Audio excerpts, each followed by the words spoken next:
তো গ্রামের ব্যক্তি বলে, আপনার এই কথার দলিল কি? আল্লাহ রাসূল সাল্লাল্লাহু আলাইহি সাল্লামের সাথে সাহাবারা ছিলেন যারা এই হাদিস বর্ণনা করছেন, তাদেরকে সাক্ষ্য বানান নয়। দূরে ইশারা করছে, এক গাছ মাটি ছেড়ে চলে 3 বার এসে সাক্ষ্য দিচ্ছে, আশহাদু আল্লা ইলাহা ইল্লাল্লাহ ওয়া আশহাদু আন্না মুহাম্মাদান আবদুহু ওয়া রাসূলুহু। আর গ্রাম্য ব্যক্তি ইসলাম কবুল করলেন। মেরে মোহতারাম দোস্ত বুজুর্গ, আল্লাহ পাকের বহুত বড় ফজল আর করম যে আল্লাহ তাআলা আমাদেরকে দাওয়াত ও তাবলীগের এক আজিমুশান মেহনতের জিম্মাদারি পুরা করার জন্য শবে জুমার নামে মাগরিবের ফরজ হুকুম আদায়ের পরে আল্লাহ পাকের ঘরে কিছু ইমানি কথা বলা এবং শোনার তৌফিক দান করেছেন। আমাদের এখানে জমা হওয়া, একত্রিত হওয়া, এটা শুধু বয়ান শোনার জন্য না, বরং এক মেহনতের জিম্মাদারি কিভাবে আমাদের মধ্যে আসতে পারে,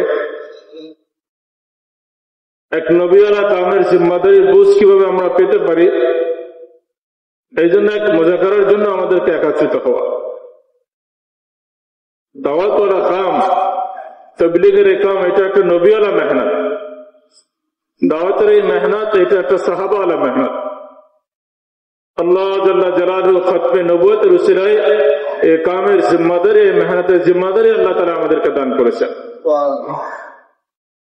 আল্লাহ তাআলা মানুষের সফলতা আর মানুষের কামিয়াবির জন্য আল্লাহ দ্বীন দান করেছেন। আর দ্বীন দুনিয়াতে জিন্দা হবে দ্বীনের মেহনতের দ্বারা, দাওয়াতের মেহনতের দ্বারা। এই জন্য আল্লাহ তাআলা সর্বপ্রথম যে মানুষকে সৃষ্টি করেছেন, আল্লাহ তাআলা তাকে নবী হিসেবে সৃষ্টি করেছেন। প্রথম মানুষ, প্রথম নবী। আর নবীরা আল্লাহ পাকের পক্ষ থেকে নির্ধারিত হয়, নির্বাচিত হয়, বাছাইকৃত হয়। আল্লাহ পাকের সিদ্ধান্তই, আল্লাহ পাকের ইরাদা, এটাই আল্লাহ পাকের সিদ্ধান্ত। মানুষ সৃষ্টির হাজারো বছর পূর্বে আল্লাহ তাআলা জিনদেরকে সৃষ্টি করেছেন। অসংখ্য নবী জিনদের মধ্যে আল্লাহ তাআলা পাঠিয়েছেন। কিন্তু আল্লাহ পাকের আহকামাত পুরা করার ব্যর্থ হওয়ার কারণে, আপোষে রক্তারক্তি করার কারণে আল্লাহ তাআলার সিদ্ধান্ত যে আল্লাহ তাআলা ইন্নী জাইলুন ফিল আরদি খলিফা, আল্লাহ তাআলা জমিনের মধ্যে মানুষকে পাঠাবেন, এটা আল্লাহ পাকের সিদ্ধান্ত। আর আল্লাহ পাকের সিদ্ধান্তের জন্য কোনো পরামর্শের প্রয়োজন হয় না, আল্লাহ পাকের সিদ্ধান্তই চূড়ান্ত। তো ফেরেশতা আল্লাহ তাআলার কাছে নিজেদের ইচ্ছা প্রকাশ করলেন, নাহনু নুসাব্বিহু নুকাদ্দিসু লাক, আমরা আপনার প্রশংসা করি, আপনার সিজদা করি, কি দরকার আবার? কিন্তু আল্লাহ তাআলা তার ইচ্ছা, তার চূড়ান্ত মনোবাসনা জানিয়ে দিলেন, ইন্নী আ'লামু মা লা তা'লামুন, যে বিষয় আমি জানি, আমার জ্ঞান, আমার প্রজ্ঞা, এটার বিষয়ে তোমাদের কারো ধারণা নাই। আল্লাহ তাআলা মানুষকে সৃষ্টি করলেন। আদম আলাইহিস সালাতু ওয়াস সালামকে আল্লাহ নবী হিসেবে পাঠালেন। একজন হচ্ছে নবী, আর নবীর বহুবচন আম্বিয়া আলাইহিস সালাতু ওয়াস সালাম। হযরত আদম আলাইহিস সালাতু ওয়াস সালাম, হযরত ইদ্রিস আলাইহিস সালাম, নূহ আলাইহিস সালাম, হুদ আলাইহিস সালাম, সালেহ আলাইহিস সালাম, হযরত লূত আলাইহিস সালাতু ওয়াস সালাম। আল্লাহ তাআলা নবীদের সিলসিলা দুনিয়াতে চালু রাখবেন। হযরত ইব্রাহিম আলাইহিস সালাম, ওনার এক ছেলে ইসমাঈল আলাইহিস সালাম, আর এক ছেলে ইসহাক আলাইহিস সালাতু ওয়াস সালাম। ইসহাক আলাইহিস সালাতু ওয়াস সালামের বংশধরদের মধ্যে থেকে হযরত ইয়াকুব আলাইহিস সালাতু ওয়াস সালামকে আল্লাহ নবী হিসেবে পাঠালেন। আর ইয়াকুব আলাইহিস সালামের আরেকটা নাম হচ্ছে ইসরাঈল। এজন্য ওনার যত সন্তানরা দুনিয়াতে আসে, তাদেরকে আল্লাহ তাআলা অন্য একটা নাম বনি ইসরাঈল হিসেবে আল্লাহ তাআলা উপাধি করেছেন। কোরআন পাকের মধ্যে, সূরা বাকারার মধ্যে বিভিন্ন জায়গার মধ্যে আল্লাহ তাআলা উল্লেখ করেছেন, ইয়া বনি ইসরাঈল উযকুরু নি'মাতি আন'আমতু আলাইকুম, অন্যত্র ইয়া বনি ইসরাঈল, ইয়া বনি ইসরাঈল উযকুরু নি'মাতি আন'আমতু আলাইকুম ফাদদাতুকুম মির রাব্বিল আলামিন। জায়গায় জায়গায় আল্লাহ তাআলা বনি ইসরাঈলের উপরে আল্লাহ পাকের নিয়ামতকে স্মরণ করিয়ে দিয়েছে। কি সেই নিয়ামত ছিল? হযরত উলামায়ে কেরাম বলেন, বনি ইসরাঈলের উপরে আল্লাহ পাকের সবচেয়ে বড় নিয়ামত ছিল আল্লাহ তাআলা বনি ইসরাঈল থেকে সবচেয়ে বেশি নবী দুনিয়াতে পাঠিয়েছেন। এটাই ছিল আল্লাহ পাকের পক্ষ থেকে বড় নিয়ামত।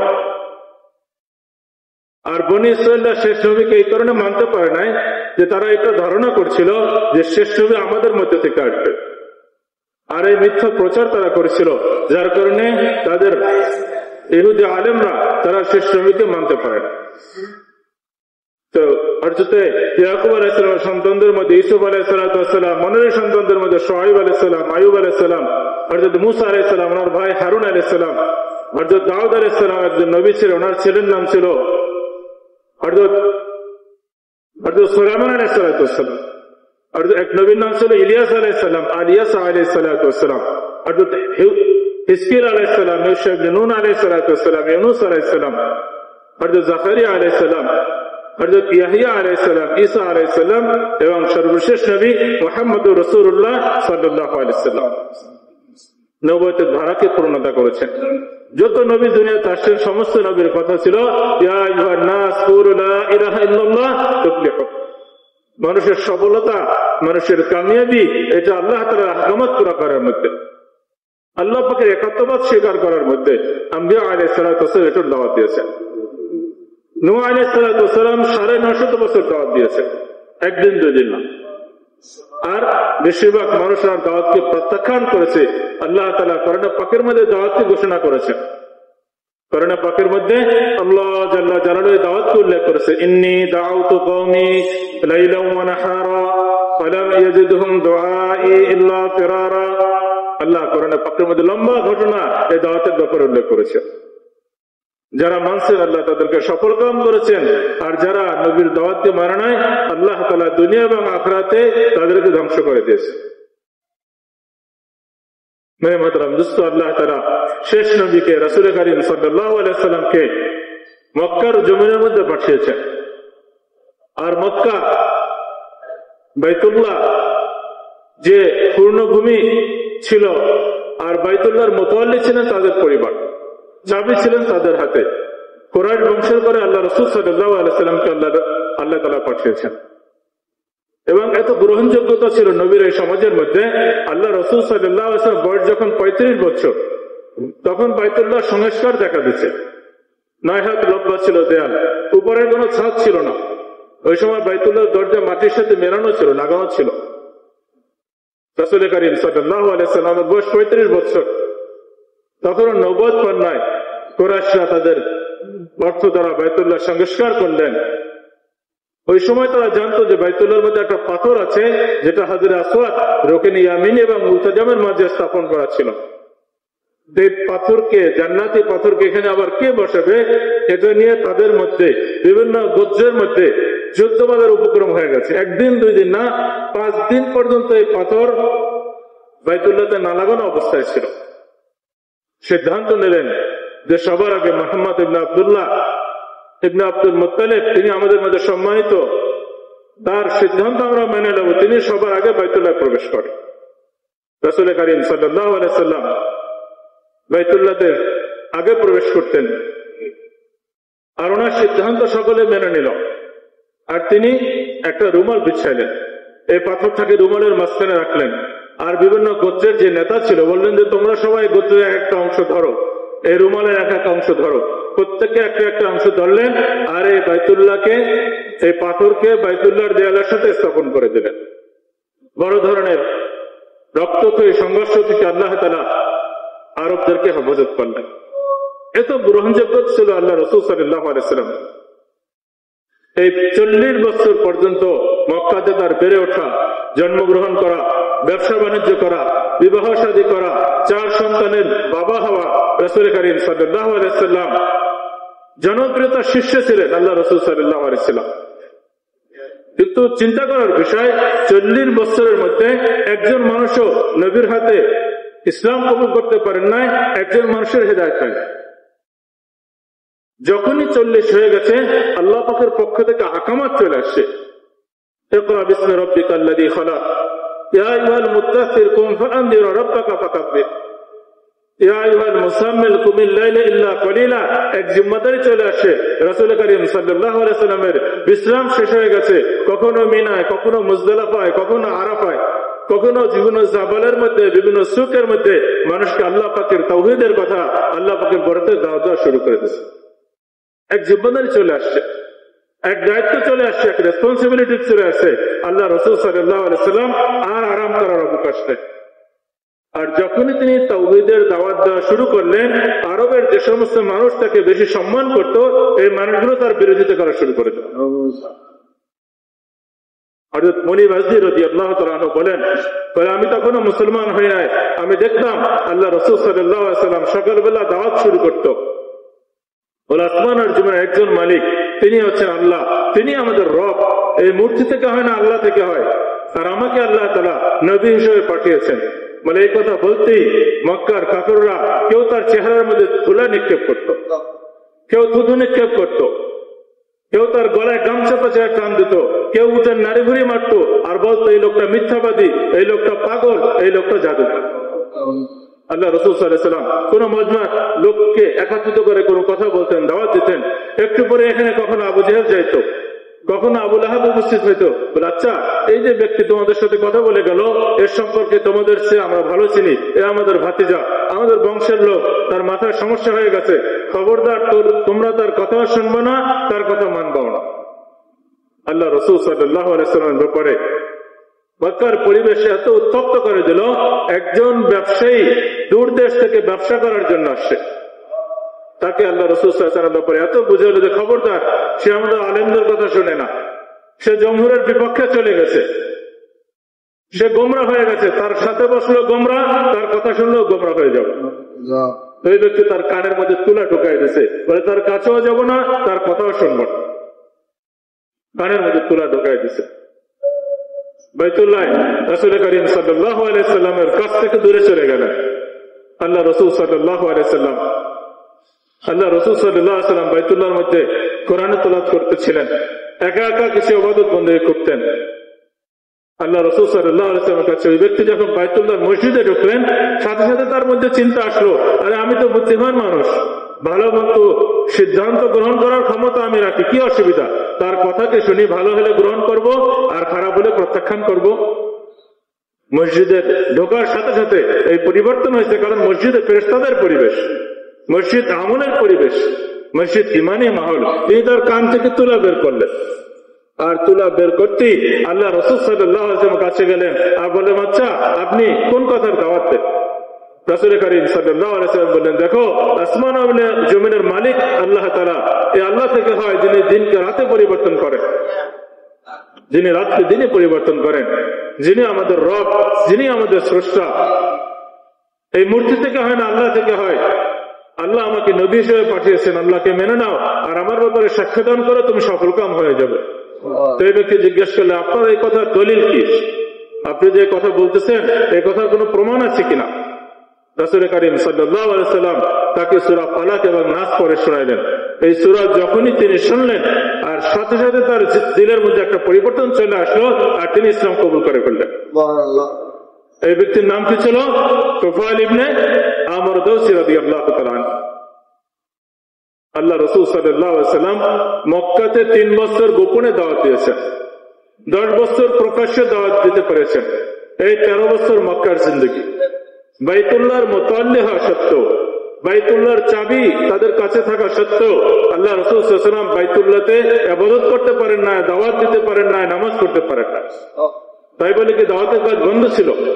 রাসূল করিম সাল্লাল্লাহু আলাইহি ওয়াসাল্লাম বাইতুল্লাহর পার্শ্ববর্তী একটা ঘর ছিল, আরকাম ইবনে আবিল আরকাম রাদিয়াল্লাহু তাআলা আনহুর ঘর ছিল। এই ঘরকে প্রথম ছিয়া বানাইছেন, এখানে তালিম করছেন, এখানে প্রত্যেকদিন দাওয়াতের আমল করছেন, এখানে প্রত্যেকদিন মাশওয়ারা করছেন। এই 3 আমল ছিয়ার আমল ছিল।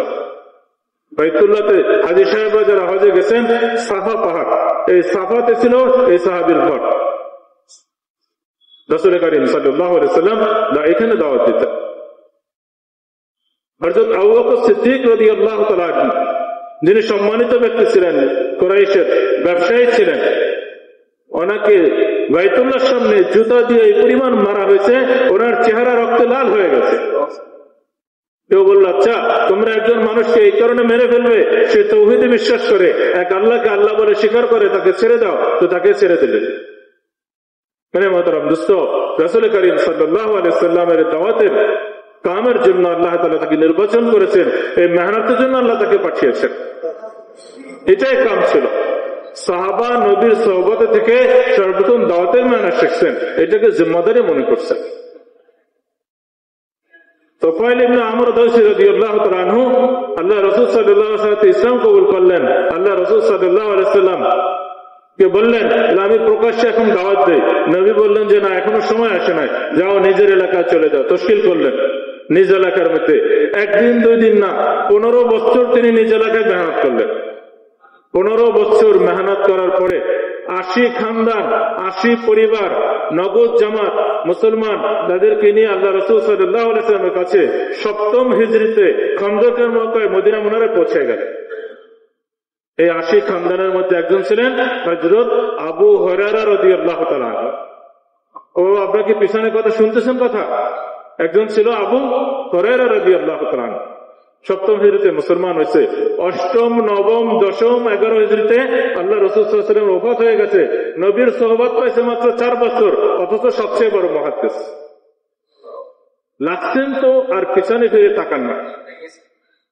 আবু হুরায়রা রাদিয়াল্লাহু তাআলা বলেন, আনসাররা খামারের মধ্যে ব্যস্ত, মুহাজির ভাইয়েরা ব্যবসা বাণিজ্যের মধ্যে ব্যস্ত, আমি আবু হুরায়রা কখনো খেয়ে কখনো না খেয়ে নবীর দরবারে পড়ে থাকতাম, যেন নবীর একটা হাদিস আমার কাছ থেকে ছুটে না যায়।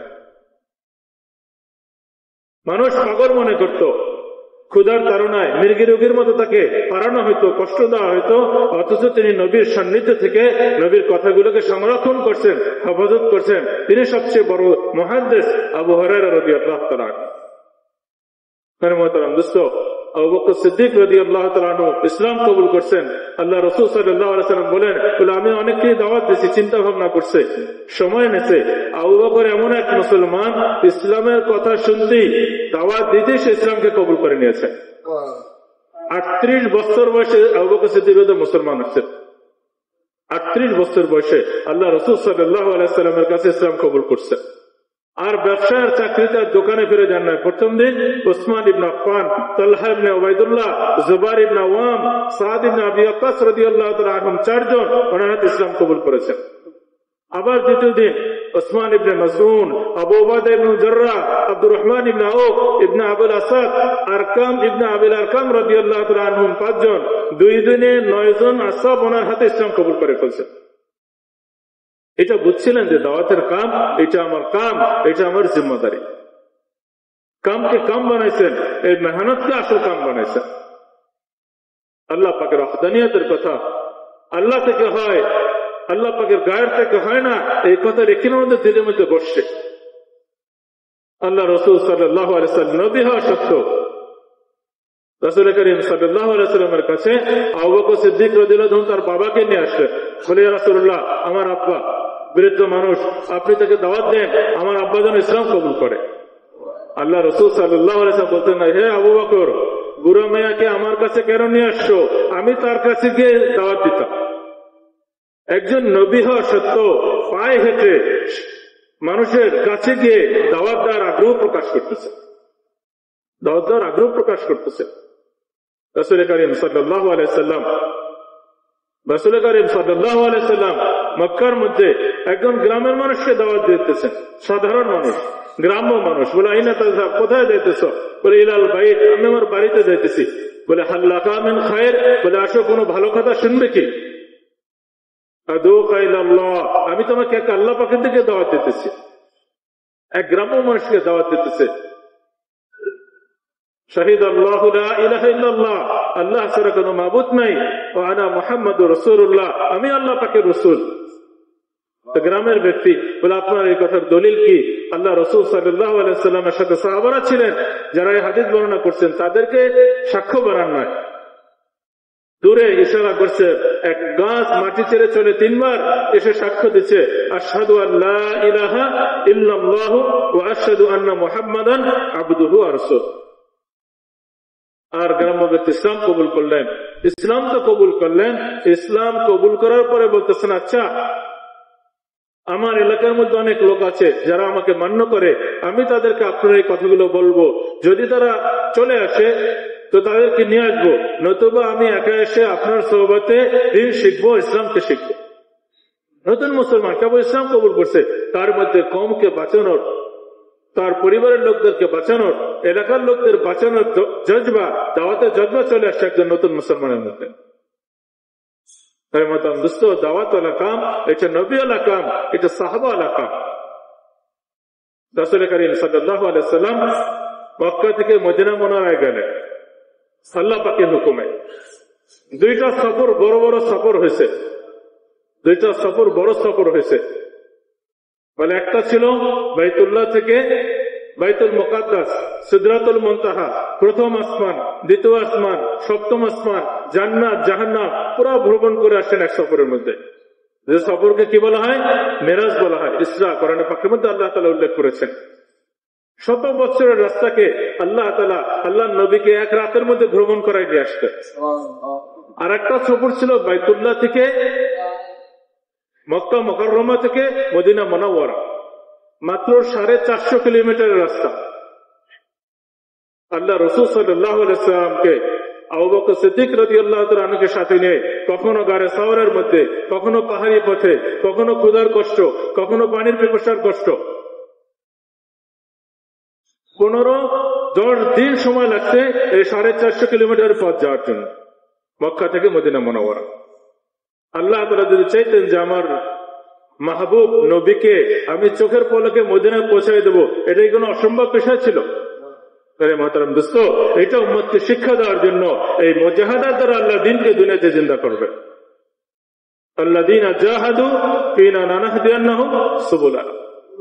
হেদায়েতের রাস্তাকে আল্লাহ তাআলা খুলে দেবেন, হেদায়েতের রাস্তাকে আল্লাহ তাআলা খুলে দেবেন। যে কোনো তরিকায়, যে কোনো পদ্ধতির মেহনত, এটাকে মুজাহাদা বলা হয় না। যে মেহনত সুন্নত তরিকা হবে এটা হচ্ছে মুজাহাদা। সুন্নতের খেলাফ এটাকে মুশাক্কাত বলে, কষ্ট সহ্য করা। ওমর রাদিয়াল্লাহু তাআলা জামানার মধ্যে এক এলাকা দিয়ে যাচ্ছেন, একজন লোককে দেখলো তার যুবক ছেলে চোখ কোটরের মধ্যে ঢুকে গেছে, চেহারা জীর্ণ শীর্ণ হয়ে গেছে। লোকজন বলল আমাদের পাদ্রী, আমাদের রাহেব, আমাদের সন্ন্যাসী অনেক সাধনা করে। ওমর রাদিয়াল্লাহু তাআলা কাঁদতেছেন। সাথীরা বললেন আপনি কেন কাঁদতেছেন? সে তো একজন অমুসলিম। ওমর রাদিয়াল্লাহু তাআলা বললেন, কোরআনে পাকের ওই আয়াত আমার মনে আসতেছে, আমালাতুন নাসিবা তাসলা নারান হামিয়া। বহুত মানুষ আছে এত ক্লান্ত, এত পরিশ্রান্ত হবে, এত কষ্ট করবে, কিন্তু জাহান্নামের কঠিন আগুনের মধ্যে তারা অগ্নিদগ্ধ হবে। তাদের এই কষ্ট, তাদের এই পরিশ্রম, তাদের এই মেহনত কোনো কাজে লাগবে না। এটা হচ্ছে মুশাক্কাত। আল্লাহ রাসূল সাল্লাল্লাহু আলাইহি ওয়াসাল্লাম মক্কা মুকাররমা থেকে মদিনা মুনাওয়ারায় গিয়ে সর্বপ্রথম মসজিদ তৈরি করলেন। সাহাবাদেরকে মসজিদের মধ্যে জমা করছেন। মসজিদ আমলের ঘর, মসজিদ তরবিয়তের ঘর, মসজিদ ফেরেশতাদের ঘর, মসজিদ শেখা এবং শেখানোর ঘর। বনু সাকিবের 5 জন প্রতিনিধি দল আসলো। আল্লাহ রাসূল সাল্লাল্লাহু আলাইহি ওয়াসাল্লাম বলে, ইয়া রাসূলুল্লাহ, আমরা ইসলাম কবুল করার জন্য আসছি, কিন্তু একটা শর্ত আছে। আমাদের একটা মূর্তি আছে খুব পছন্দের, 1 বছর এই মূর্তির ইবাদত করব, মূর্তির পূজা করব। রাসূল কারীম সাল্লাল্লাহু আলাইহি ওয়াসাল্লাম বললেন, ইন্না শিরকা লা যুলমান আযীম। শিরক হচ্ছে সবচেয়ে বড় গুনাহ। ইসলামও কবুল করবে আবার শিরক করবে, এটা হইতে পারে না। অন্য আরেকজন বলল যে ঠিক আছে, আমরা মুসলমান হব, কিন্তু 1 বছর নামাজ পড়ব না। রাসূল কারীম সাল্লাল্লাহু আলাইহি ওয়াসাল্লাম বলেন, লা সালাতা ওয়ালা দীনা। যে দিনের মধ্যে নামাজ নাই, এটা কোনো দ্বীনই না, এটা কোনো দ্বীনই না। আউয়ালু মা হাসাবু বিহিল আবদু ইয়াওমাল কিয়ামাতিস সালাত, ফা ইন সালাহা সালাহাত সাইরু আমালিহি ওয়া ইন ফাসাদাত ফাসাদাত সাইরু আমালিহি। সর্বপ্রথম আল্লাহ নামাজের হিসাব নেবেন। নামাজ ঠিক হবে, তার সব আমল ঠিক হয়ে যাবে। নামাজ নষ্ট হবে, তার সব আমল নষ্ট হয়ে যাবে। মেরে মোহতারাম দোস্ত, আল্লাহ তাআলা কোরআনে পাকের মধ্যে আকিমুস সালাতা, নামাজকে কায়েম করো। শতভাগ মুসলমান নামাজি হয়, আল্লাহ পাকের আহকাম মানলে আলা হয়, আল্লাহ পাকের ঘরে আসলে আলা হয়। এই জন্য আমাদের এই মেহনত। আল্লাহ রাসূল সাল্লাল্লাহু আলাইহি ওয়াসাল্লাম এর জামানার মধ্যে একবার মসজিদে নববীতে আসরের নামাজের কাতার সোজা করতেছেন। মসজিদে নববীতে রাসূল সাল্লাল্লাহু আলাইহি ওয়াসাল্লাম একজন আগন্তুক দূর থেকে আসলেন। চেহারার মধ্যে তার সফরের চিহ্ন, অপরিচিত চেহারা। তিনি কাতারের মধ্যে দাঁড়িয়ে গেলেন। আসরের নামাজ আল্লাহ রাসূল সাল্লাল্লাহু আলাইহি ওয়াসাল্লামের পিছনে জামাতের সাথে আদায় করে নিলেন। নামাজের পরে আল্লাহ রাসূল সাল্লাল্লাহু আলাইহি ওয়াসাল্লাম জিজ্ঞেস করলেন, মান আনতা, কে তুমি? মিন আইনা আনতা, কোথা থেকে তুমি আসলা? তিনি বললেন, আনা ওয়াসিলা, ইবনে আসফা জিতু মিনাল মক্কা, আমি মক্কা থেকে এসেছি। বলে লিমাজা, কি জন্য এসেছো? আনা উরিদুল ইসলাম, আমি ইসলাম কবুল করার জন্য এসেছি। ও আপনার কি কথা শুনতেছেন? কথা, সে কি মুসলমান হয়েছে? এখনো মুসলমান এখনো হয় নাই, কিন্তু আসরের নামাজ আল্লাহ রাসূল সাল্লাল্লাহু আলাইহি ওয়াসাল্লামের পিছনে মসজিদে নববীতে সে জামাতের সাথে আদায় করে নিয়েছে। যদি এই কথা বলেন, এটা সম্ভব হইতে পারে একজন অমুসলমান, একজন সাহাবী ইসলাম কবুল করার আগে, সাহাবী হওয়ার আগে জামাতের সাথে নামাজ পড়ে নাই, একজন মুসলমান নামাজ ছেড়ে দেবে, এটা কখনো সম্ভব না। শতভাগ মুসলমান নামাজি হয়, আল্লাহ পাকের আহকামাত মানা না হয়, শতভাগ মুসলমান মসজিদের সাথে সম্পর্ক হয়। এজন্য চেষ্টা করা চাই। এই জন্য আল্লাহ কোন নবীও পাঠাবে না, কোন সাহাবী আর দুনিয়াতে পাঠাবে না। এটা আমাদের জিম্মাদারি, মজমার জিম্মাদারি। আমার ছেলে নামাজি হয়, আমার মেয়ে নামাজি হয়, আমার বিবি নামাজি হয়, আমার আত্মীয় স্বজন নামাজি হয়, আমার প্রতিবেশী, আমার পড়োশি, আমার বিল্ডিং এর সবাই নামাজি হয়। আমরা কয়েক বছর আগে মাস্তুরস এক সফরে ছিলাম, যে আমাদের জিম্মাদার শ্রীলঙ্কার এক আলেম ছিলেন। তো বাংলাদেশের চিল্লা শেষ করছে, ওনাকে জিজ্ঞেস করলাম, বলে দেখো বাংলাদেশে কেমন পাইলা? সে বললো, দেখো বাংলাদেশ আমাদের মুরব্বী, আমি এই দেশে তাবলীগ শেখার জন্য আসছি, বাংলাদেশের ব্যাপারে কোনো মন্তব্য করবো না। আমি বললাম যে বলো বাংলাদেশের কি অবস্থা? সে বললো যে দেখো আমাদের শ্রীলঙ্কাতে 10% মুসলমান, কিন্তু এই 10% মুসলমানের 90% মুসলমান নামাজি, আর তোমার দেশে শুনছি 90% মুসলমান।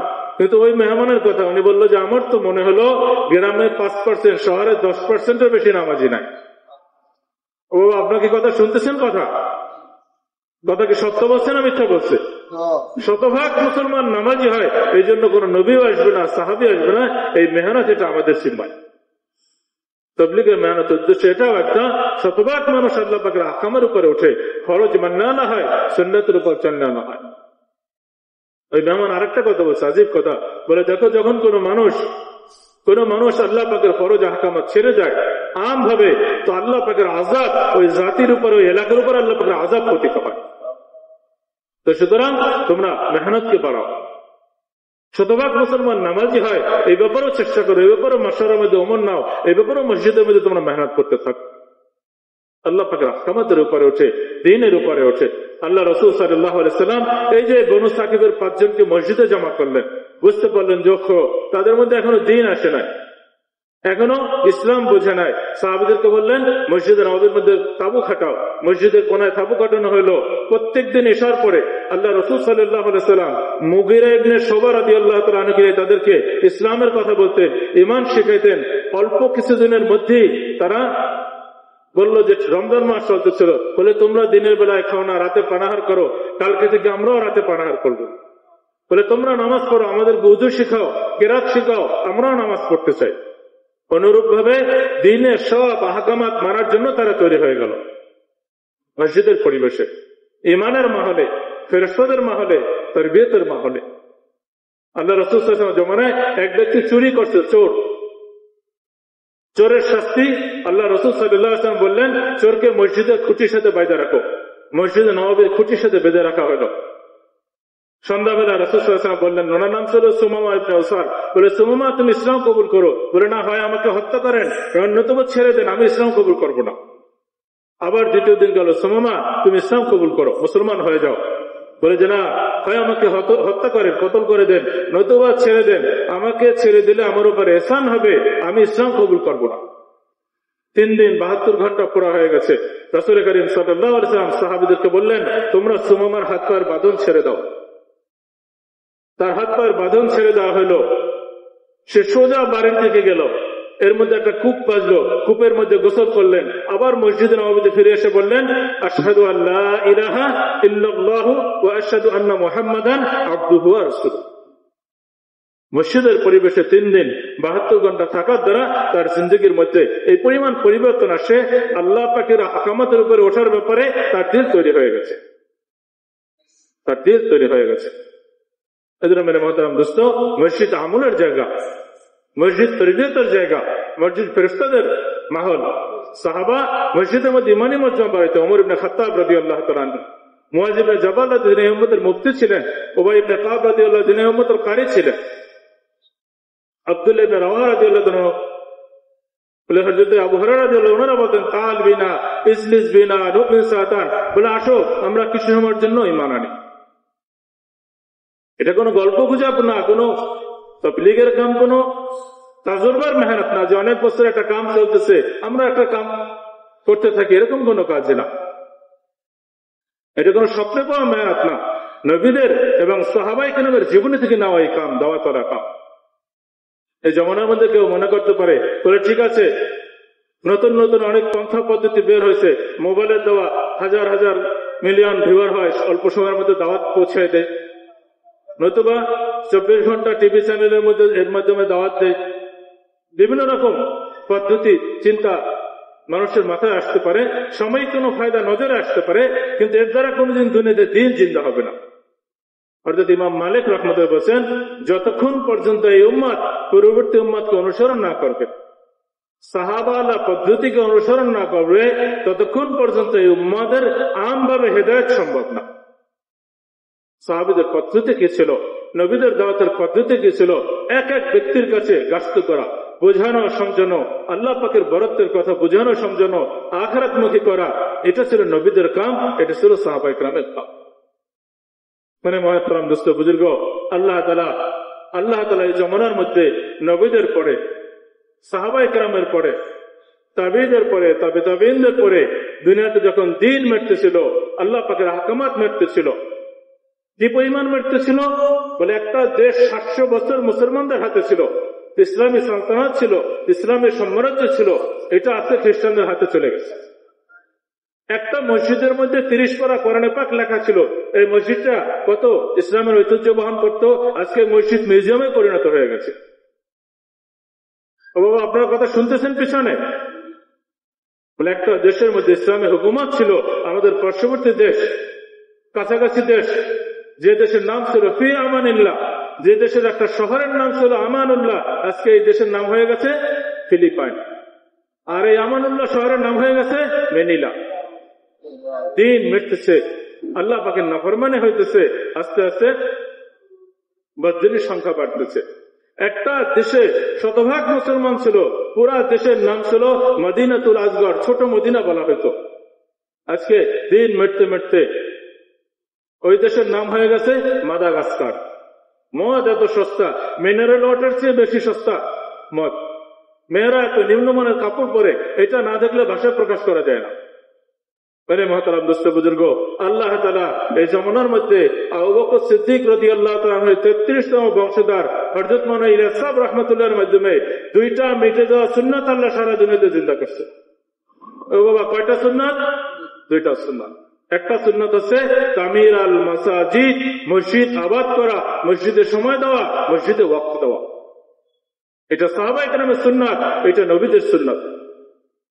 মসজিদে সময় দেওয়া, মসজিদ শুধু নামাজের জন্য তৈরি হয় না, মসজিদ আমলের জায়গা, মসজিদ মাসাইলের হাল করার জায়গা। যে কোনো সমস্যায়, যে কোনো সমাধানে সাহাবা মসজিদে জমা হইতেন।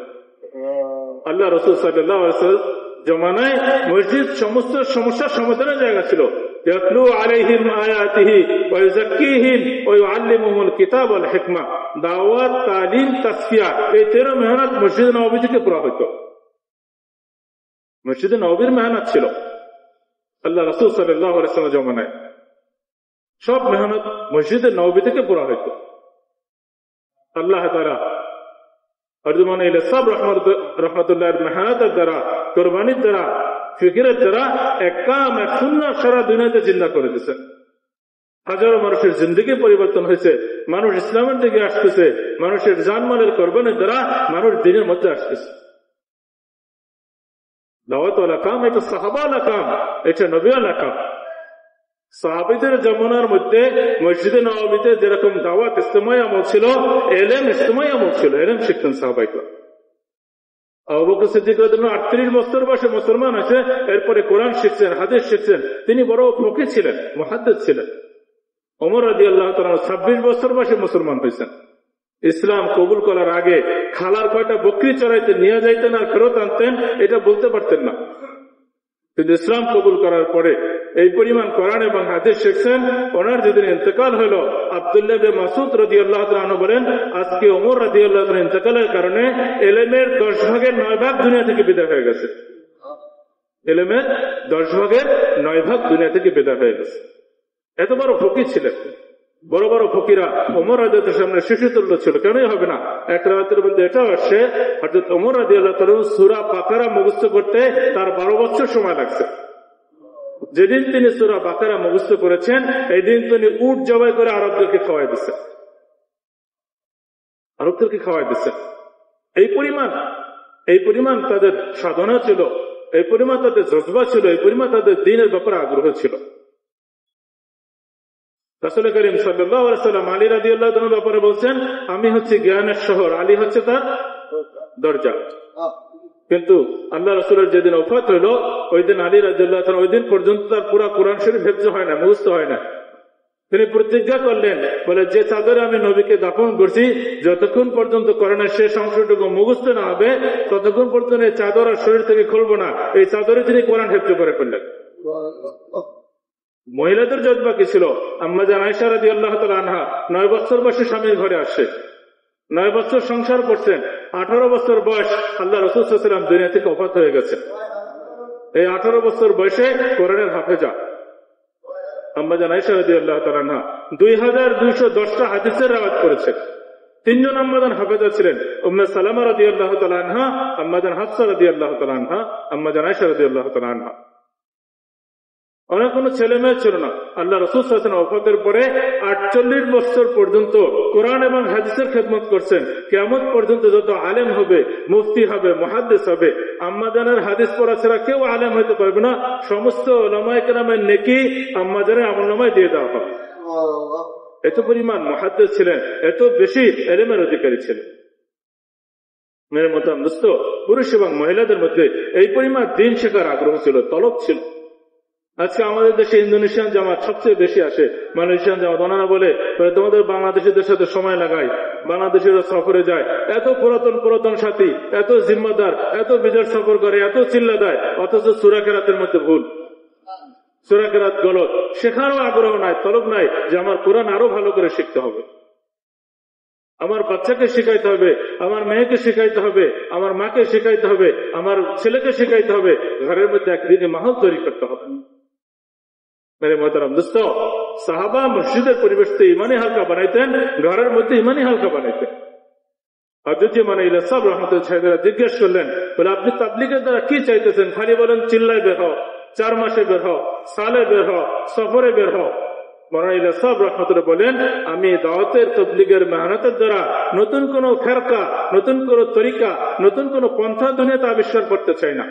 আমি এটা চাই আল্লাহ রাসূল সাল্লাল্লাহু আলাইহি ওয়াসাল্লাম জমানায় মসজিদে নববীর মধ্যে যে পরিমাণ দাওয়াত, তালিম, জিকির, ইবাদত, খেদমত যে আমল ছিল, সারা দুনিয়ার সব মসজিদের মধ্যে এই আমলের দ্বারা ভরপুর হয়ে যায়। সাহাবা এবং সাহাবিয়াদের ঘরের মধ্যে যে দাওয়াতের আমল ছিল, জিকিরের আমল ছিল, ইবাদতের আমল ছিল, যে খেদমতের আমল ছিল, সমস্ত মুসলমানের ঘরগুলো এই আমলের দ্বারা আবাদ হয়ে যায়। তাবলীগ এটা কোনো দল না, এটা কোনো দলের মেহনত না। তাবলীগ বলে আমি যদি এই মেহনতের কোনো নাম রাখতাম, তাহলে এটার নাম রাখতাম তাহরিক ঈমান, ইমানি আন্দোলন। তাবলীগের নাম কি হইতো? তাহরিক ঈমান, ইমানি আন্দোলন। মানুষ বলে তাবলীগ জামাত, তাবলীগ জামাত, আজকে এই নামে পরিচিত হয়ে গেছে। এজন্য মেরে মোহতারাম দোস্ত, দাওয়াত ওয়ালা কাম এটা একটা সাহাবা ওয়ালা কাম, এটা নবী ওয়ালা কাম। এটার মাধ্যমে আল্লাহ তাআলা দুনিয়াতে দ্বীনকে জিন্দা করছেন। মাওলানা ইলিয়াস সাহেব রাহমাতুল্লাহ আলাইহি, কারণ ইলিয়াস সাহেব রাহমাতুল্লাহ আলাইহি বলে 2টা সুন্নাত দুনিয়াতে জিন্দা করছেন। একটা সুন্নাত হচ্ছে তামির আল মাসাজিদ, মসজিদ আবাদ করা। আর একটা সুন্নাত কি ছিল? খুরুজ ফি সাবিলিল্লাহ, আল্লাহর রাস্তায় বের হওয়া। বলে আজকে এই 2 সুন্নাত দুনিয়া থেকে মিটে গেছিল, ওনার দ্বারা এই 2 সুন্নাত দুনিয়াতে জিন্দা হয়েছে। হাজারো মসজিদ গুলো খুলছে, হাজারো মসজিদের দরজা খুলছে, হাজারো মুসলমান এই দিনের মধ্যে আসছে। দাওয়াতের কাম এটা মাসনুন তরিকা, এটাই সুন্নাত তরিকা, দুনিয়াতে দ্বীন জিন্দা হওয়ার তরিকা। সরে মোহতারাম দোস্ত, আল্লাহ তাআলা মানুষের জিন্দগির এই সময়কে অল্প সময়ের জীবন দান করছেন। আখিরাতের হায়াতকে অনন্তকাল আল্লাহ তাআলা করে দিয়েছেন। বুদ্ধিমান ওই ব্যক্তি যে আখিরাতের জন্য তৈরি করে, ঈমানকে বানায়, আমলকে সুন্দর করে। ইযা জা আজালুহুম লা ইস্তাখিরুনা সাআতান ওয়া লা ইস্তাকদিমুন। মৃত্যুর সময় ঘড়ি ঘন্টা সেকেন্ড নির্দিষ্ট করা আছে, 1 সেকেন্ড আগেও হবে না, 1 সেকেন্ড পরেও হবে। রাসূল কারীম সাল্লাল্লাহু আলাইহি ওয়াসাল্লাম ইরশাদ করেন, আল কাইয়িসু মান দানা নাফসাহু ওয়া আমালা লিমা বাদাল মউত। বুদ্ধিমান ওই ব্যক্তি যে নফসের হিসাব নেয়, নিজের জীবনের হিসাব নিজে নিতে থাকে। ওয়া আমালা লিমা বাদাল মউত, আর মৃত্যুর পরে আখিরাতের জিন্দেগির জন্য সে তৈরি করতে থাকে। রাসূল কারীম সাল্লাল্লাহু আলাইহি ওয়াসাল্লাম জমানার মধ্যে আম্মা জান আয়েশা রাদিয়াল্লাহু তাআলা আল্লাহর রাসূলের কাছে বসা, কাঁদতেছেন। বলে, আয়েশা কেন কাঁদতেছো? বলে, ইয়া রাসূলুল্লাহ, আখিরাতের চিন্তা করে কাঁদতেছি। মৃত্যুর পরে আখিরাতের জীবনে আপনি নবীদের মর্যাদায় চলে যাবেন, আমাদের কি অবস্থা হবে? আল্লাহ রাসূল সাল্লাল্লাহু আলাইহি ওয়াসাল্লাম বলেন, আয়েশা, 3টা ঘাটি এমন আছে, এই ঘাটিতে কেউ কাউকে চিনবে না। একটা ঘাটি, সেটা হলো হাসরের ময়দানে সবাইকে খাড়া করানো হবে, প্রত্যেকে ঘামের মধ্যে হাঁটুডুবু খাইতে থাকবে, ইয়া নাফসি করতে থাকবে, সবাইকে উলঙ্গ অবস্থায় উঠানো হবে, কাপড় থাকবে না, নবীদেরকে মর্যাদার বিশেষ কাপড় পরানো হবে। আম্মা জান আয়েশা রাদিয়াল্লাহু তাআলা আনহা বলেন, ইয়া রাসূলুল্লাহ, আমাদেরকে ওই দিন লজ্জা করবে না? বলে, আয়েশা, ওই দিন এমন একদিন হবে কেউ কারো দিকে তাকানোর সুযোগ পাবে না, এত অন্ধকার হবে, মানুষ কেউ কাউকে চিনবে না, প্রত্যেকে নূরের কারণে সামনে পথ চলতে পারবে, ঘামের মধ্যে হাঁপুডুবু খাইতে থাকবে। ইয়াউমা ইয়াফিরু মিন আখি ওয়া উম্মিহি ওয়া আবি ওয়া সাহিবাতিহি ওয়া বানি। পিতা তার পুত্র থেকে, ভাই তার বোন থেকে, সন্তান তার বাবা মা থেকে ভাগতে থাকবে ওই দিন। এই দিন কোনো পক্ষপাতিত্ব করা হবে না, আল্লাহ ইনসাফ কায়েম করবেন। আর একটা দিন মিজানের পাল্লায় আমলনামা পরিমাপ করা হবে, পরিমাণ করা হবে না, গণনা করা হবে না, বরং ওজন করা হবে। বলে, কে কত দান সৎকার করছে, কয়টা ফ্যান দিছে, কয়টা চিল্লা দিছে, কয়টা বিদেশ সফর করছে, আল্লাহ এটা দেখবেন না। আল্লাহ তাআলা দেখবেন কার আমল কত বেশি ভারী, ইখলাসের সাথে হয়েছে, কত ওজনে হয়েছে। যেন বাচ্চারা একটা হাদিস করে না, আখলিস দীনাকা ইয়াকফিকাল আমালুল কলিল। বলে, তোমার দিনকে খাঁটি করো, অল্প আমলই নাজাতের জন্য যথেষ্ট হয়ে যাবে। শুধুই আল্লাহ, আমার তাবলীগ, আল্লাহ রাস্তায় বের হওয়া, আমার সফর, আমার মসজিদের পাঁচ কাম, আমার দাওয়াতের মেহনত, শুধুই আল্লাহ, ব্যাস, এটা আমার মাকসাদ, আর কোনো উদ্দেশ্য নাই। এই জন্য দাওয়াতের এই কাম, এটা নবীওয়ালা একটা কাম, এটা সাহাবাওয়ালা কাম। এই মেহনত দ্বারা আল্লাহ পুরা উম্মতের হেদায়েতের আল্লাহ তাআলা ফয়সালা করবে।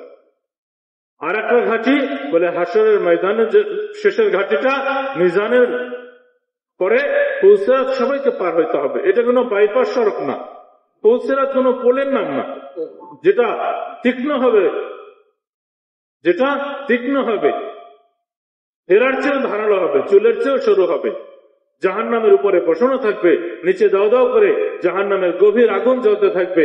কেউ বিজলির মতো পার হবে, কেউ চোখের পলকে পার হবে, কেউ দৌড়ায় পার হবে, কেউ হেলে দুলে পার হবে, আর কেউ কেটে কেটে জাহান্নামের গর্তের মধ্যে পড়ে যাবে।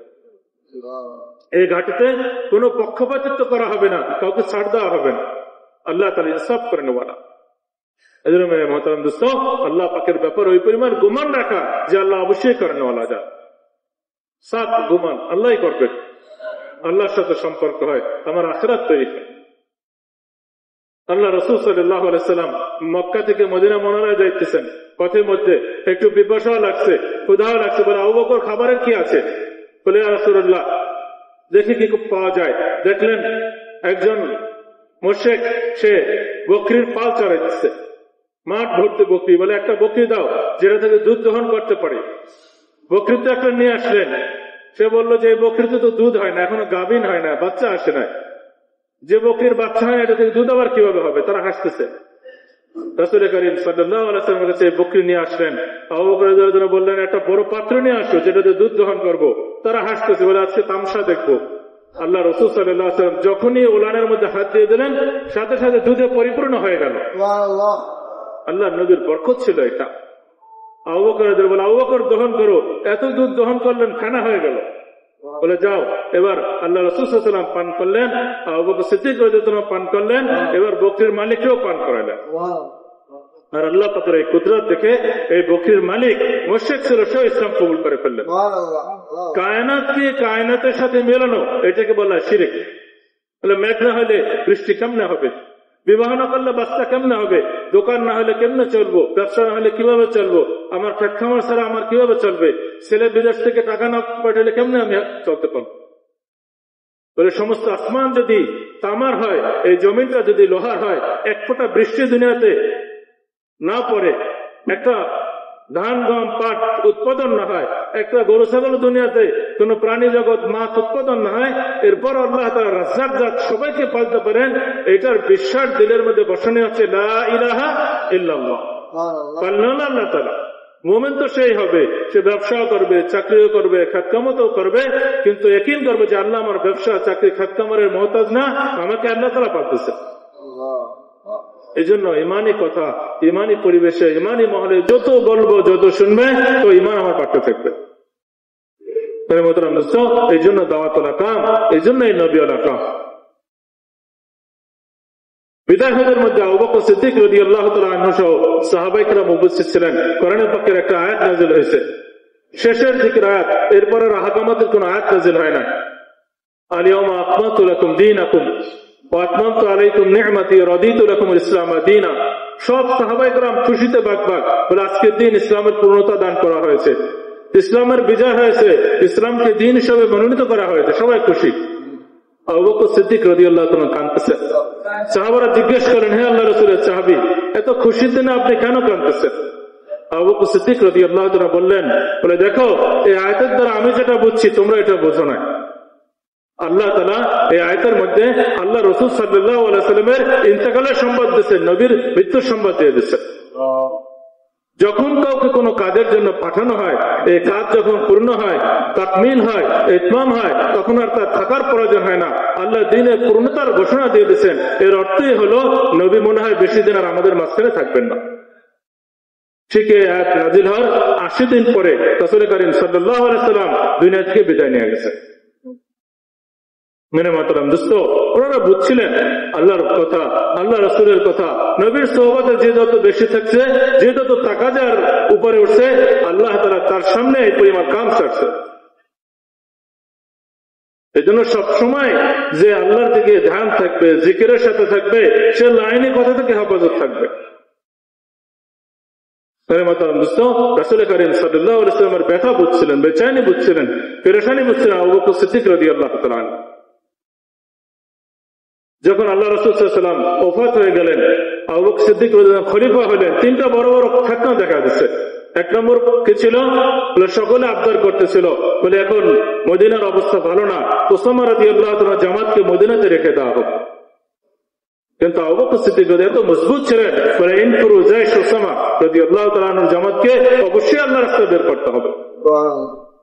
দ্বিতীয় নম্বর, অনেক ভণ্ড নবী দাবিদার মক্কা, মদিনা এবং তায়েফ ছাড়া অনেক মুরতাদ হয়ে গেছে, ভণ্ড নবীর দাবিদার। রাসূল করিম সাল্লাল্লাহু আলাইহি ওয়াসাল্লাম ওফাতের পরে আবু বকর সিদ্দিক রাদিয়াল্লাহু তাআলা শক্ত হাতে তাদের কাছে জামাত পাঠালেন, তাদেরকে দমন করলেন। আরেকটা, আল্লাহ রাসূল সাল্লাল্লাহু আলাইহি ওয়াসাল্লাম ওফাতের পরে অনেকে দিনের ব্যাপারে শিথিলতা দেখা শুরু করলো। ওমর রাদিয়াল্লাহু তাআলার মতো সাহাবীও বললেন যে ঠিক আছে, নামাজ শুরু করুক, নামাজ পড়তে থাকুক, এরপরে যাকাতও দেবে, আহকামাত সব পুরা করবে। কিন্তু আবু বকর সিদ্দিক রাদিয়াল্লাহু এত মজবুত ছিল, তিনি বলছেন আয়ানকুসু দীন আনা হাইয়ুন, আমি আবু বকর বেঁচে থাকবো আর দিনে নোকসান হবে, এটা কখনো হইতে পারে না। আমাদের প্রফেসর ইউনিভার্সিটি সাহেব প্রায় এই কথা বলতেন, বলে আমরা এই কথা বলি, বলে আমি বেঁচে থাকতে আমার ছেলের সরকারি চাকরি হবে না, এটা হইতে পারে না। আমার মেয়েটার ভালো জায়গায় বিয়ে হবে না, আমার বাড়িটা নিজের হবে না, আমার দোকান নিজের পজিশন হবে না, এটা হইতে পারবে না। আজকে দুনিয়ার জন্য জানার মালের বাজি লাগাইতেছি, সাহাবা দুনিয়াতে দিন জিন্দা করার জন্য জানার মালের বাজি লাগাইছে। পার্থক্য এতটুকু। মেরে মাতরম দোস্ত, দাওয়াত ওয়ালা কাম, এটা নবীওয়ালা কাম, এটা সাহাবাওয়ালা কাম, এটা মেহনতের নাম, এটা জিম্মাদারি বোঝার নাম। আল্লাহ রাস্তায় যে জানার মালের কোরবানি করবে, যে টাকাটা পুরা করবে, আল্লাহ তাআলা তাকে আগে বাড়াই দেবে। দাওয়াতের মেহনত করতে করতে কিছু জরুরত সম্পূর্ণ অপূর্ণ থেকে যাবে। সে যখন 2 রাকাত নামাজ পড়বে, কানবে, আল্লাহকে বলবে, আল্লাহ পাকের খাজানা থেকে মদদ আর নুসরত হবে। এই কাম নবীরা করছেন, এই কাম সাহাবায়ে কেরাম করছেন। সাহাবা দুনিয়ার কোনায় কোনায় তাদের কবরকে বানাইছেন। একটা হচ্ছে তাকাদা নিয়ে চলা, আর একটা হচ্ছে ঠিক আছে সামনে আসলো, করতে থাকলাম, কোন রকম করলাম।